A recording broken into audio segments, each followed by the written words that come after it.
All right, let's dive into what's probably the most hands-on practical part of your entire MIS syllabus, Unit 3, System Development. We're going to move past the theory and get right into how information systems are actually built from the ground up.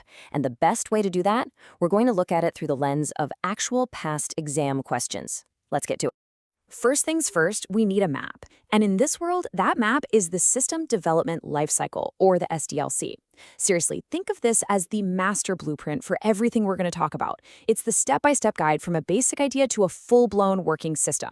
It's the absolute core of this unit, and trust me, examiners love to ask about it. So, here's our game plan for today. We're going to follow the SDLC step by step.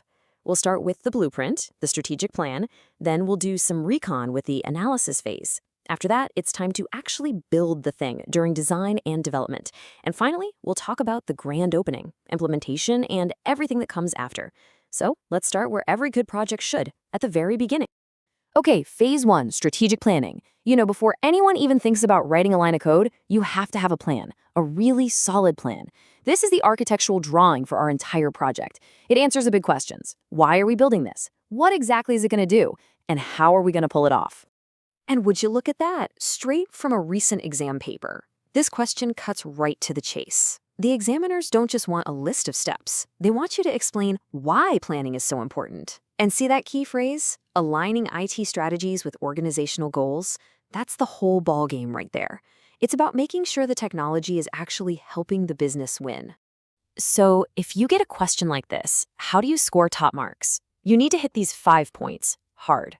First, alignment. Making sure IT and business are on the same page. Then the practical stuff, resources and budget.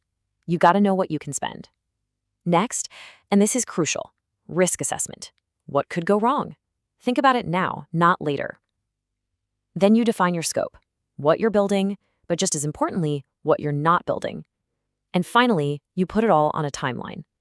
Nail these 5 and you're golden. Okay, our blueprint is ready. Now it's time for phase 2, the analysis deep dive. If planning was like drawing up the architectural plans for a building, analysis is like the survey crew going out to the site. You have to understand the ground you're building on before you can even think about pouring the foundation. Now, here's where people sometimes get confused. System analysis isn't just one thing. It's a 2-part investigation.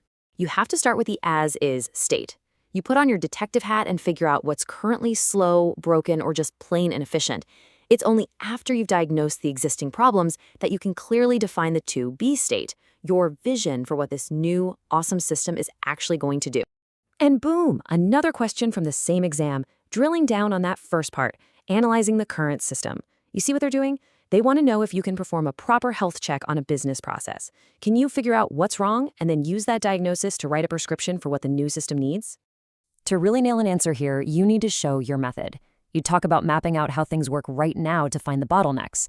You'd follow the data to see where things get stuck or go missing.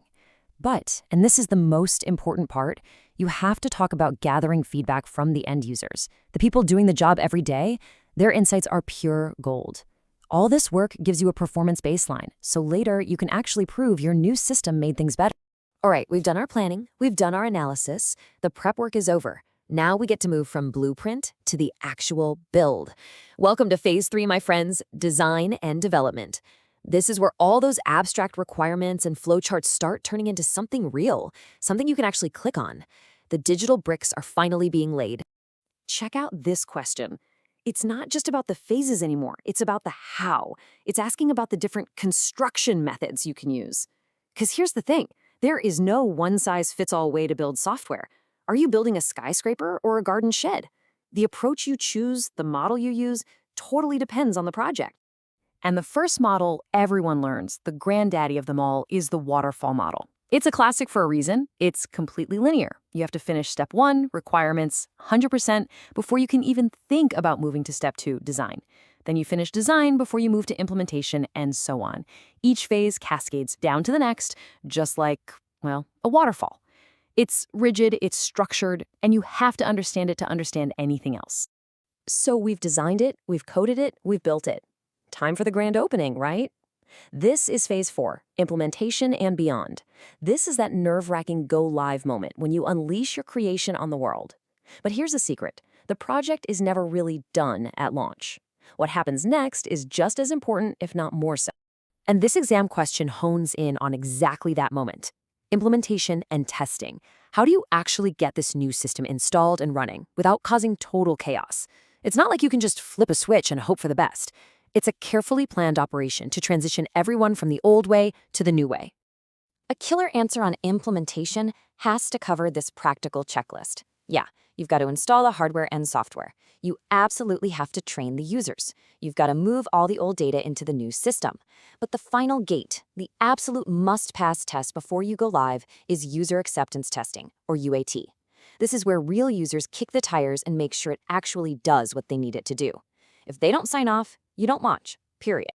But, even with the best plan in the world, projects can still fail. And that brings us to a huge topic and one that examiners absolutely love to ask about. This quote nails it. Knowing why systems fail is just as important as knowing how to build them. This is the stuff that shows you really, truly get it. So, what are the big project killers? Look at this. Number 1, poor user involvement. Remember what we said back in the analysis phase? If you don't involve the users, you build a system nobody wants. Number 2, unclear requirements. That's a failure in both the planning and analysis phases. If you don't know what you're building, you're going to build the wrong thing. And number 3, lack of management support. If the bosses aren't behind it, the project will die from a lack of resources and political will. Notice a pattern? It's all about people. So, I'll leave you with this question to chew on. We've gone through the whole technical process, but when it comes down to it, which of these human factors do you think is the single biggest reason why these expensive, complex projects crash and burn? Give that some thought, because realizing it's almost always about the people, not the technology, well, that's the real secret to cracking the code.